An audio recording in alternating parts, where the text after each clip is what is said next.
আরজিকর কাণ্ডে তথ্য লোপাটের এপিসেন্টার হিসেবে টালা থানাকে ব্যবহার করা হয়েছে। ধৃত তৎকালীন ওসিকে তৃণমূলের নেতারা চাপ দিয়ে প্রমাণ লোপাট করিয়েছেন। এই ঘটনায় যুক্ত রয়েছেন পুলিশ প্রশাসনের উচ্চ নেতৃত্ব, অভিযোগ করছেন রাজ্য বিজেপি সভাপতি সুকান্ত মজুমদার।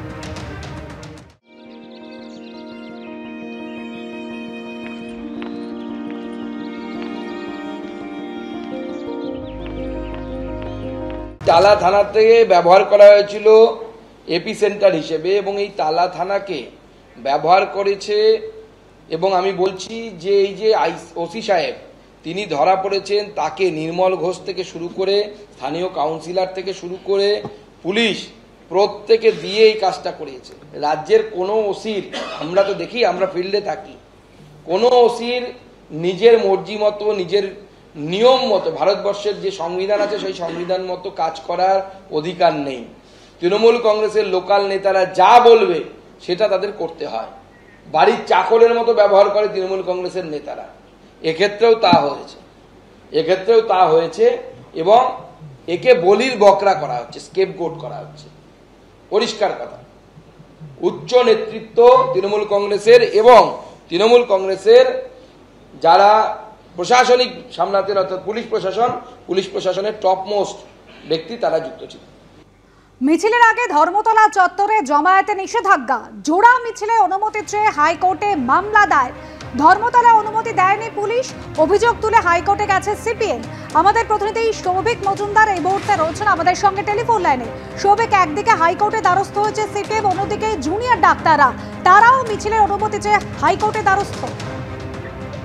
দেখো, দুটি সংগঠন তারা পৃথকভাবে কলকাতা হাইকোর্টের দ্বারস্থ হয়েছেন। প্রথমত সিপিআইএম এর বক্তব্য হচ্ছে তাদের ধর্মতলা চত্বরে এই কর্মসূচি আজকেই হওয়ার কথা ছিল, কিন্তু গতকাল তাদের পুলিশের তরফ থেকে জানানো হয়েছে যে ধর্মতলা চত্বরে 144 ধারা রয়েছে, ফলত সেই কারণে সেখানে কোনো ধরনের মিছিল, মিটিং বা সমাবেশের অনুমতি দেওয়া সম্ভব নয়।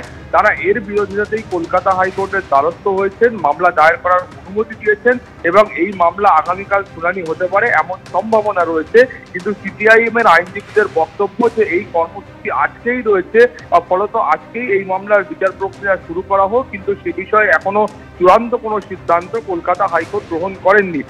দুই হলো জুনিয়র চিকিৎসকদের সংগঠন, তাদের কর্মসূচি আগামীকাল রয়েছে এবং তাদের কর্মসূচিও ওই একই এলাকায় রয়েছে, অর্থাৎ ধর্মতলা চত্বরে রয়েছে, কিন্তু তাদেরকেও এখনো পর্যন্ত পুলিশের তরফ থেকে অনুমতি দেওয়া হয়নি। ফলত তারাও কলকাতা হাইকোর্টের দ্বারস্থ হয়েছেন, মামলা দায়ের করার অনুমতি দেওয়া হয়েছে এবং আগামীকাল এই মামলারও বিচার প্রক্রিয়া শুরু হতে পারে। অনুষ্কা, ধন্যবাদ সৌভিক। আরজিকর মেডিকেলের প্রাক্তন অধ্যক্ষ সন্দীপ ঘোষ এবং টালা থানা প্রাক্তন ওসি অভিজিৎ মণ্ডল, তাদের জামিনের আবেদন গতকালই খারিজ হয়েছে শিয়ালদা আদালতে। অন্যদিকে মাননীয় বিচারক তার পর্যবেক্ষণ, এই ধরনের গুরুতর অভিযোগ প্রমাণিত হলে বিরলতম অপরাধ হিসেবে সর্বোচ্চ সাজা হতে পারে। সেক্ষেত্রে এখন অভিযুক্তের জামিন দিলে তা অবিচারের নামান্তর হবে। আমাদের প্রতিনিধি প্রকাশ সিনহা এই মুহূর্তে রয়েছেন আমাদের সঙ্গে টেলিফোন লাইনে। প্রকাশ, জামিনের আবেদন খারিজ করে গতকাল কি পর্যবেক্ষণ মাননীয় বিচারকের? দেখো, আমরা গতকাল দেখেছিলাম শিয়ালদা কোর্টে যখন এই মামলার শুনানি চলছিল, তখন সন্দীপ ঘোষের আইনজীবী এবং প্রাক্তন ওসি টালা অভিজিৎ মণ্ডল, তাদের আইনজীবীর তরফে জামিনের আবেদন করা হয়েছিল। তাদের তরফে যেটা দাবি করা হয়েছিল বা সওয়াল করা হয়েছিল যে কোনো ডাইরেক্ট এভিডেন্স খুন বা ধর্ষণের সঙ্গে পাওয়া যায়নি, তাদের ইনভলভমেন্ট পাওয়া যায়নি এবং সিবিআই এর তরফে এখনো তেমন কোনো তথ্য প্রমাণ কোর্টে পেশ করা হয়নি।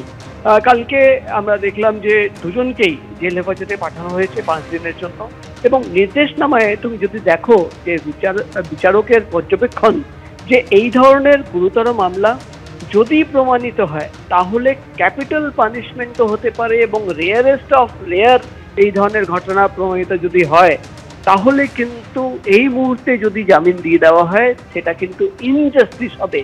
নির্দেশনামায় কিন্তু এই কথা লেখা রয়েছে এবং তুমি জানো গতকালই সিবিআই তরফে দাবি করা হয়, তারা যেটা আবেদন করেন যে বন্ধ কোর্টরুমে ইন ক্যামেরা হিয়ারিং করা হোক, যেহেতু কোর্টরুমের ভেতরে শুনানির সময় সমস্ত তথ্য বাইরে চলে যাচ্ছে।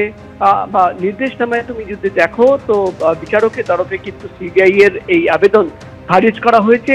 বিচারক বলছেন যে ক্ল্যারিটি থাকা দরকার, স্বচ্ছতা এবং ট্রান্সপারেন্সি থাকা দরকার, শুদ্ধতা থাকা দরকার এবং জুডিশিয়াল ডিগনিটি থাকা দরকার। তাই ইন ক্যামেরা অর্থাৎ কোর্ট রুম বন্ধ করে হিয়ারিং হবে না, ওপেন কোর্টেই হিয়ারিং হবে।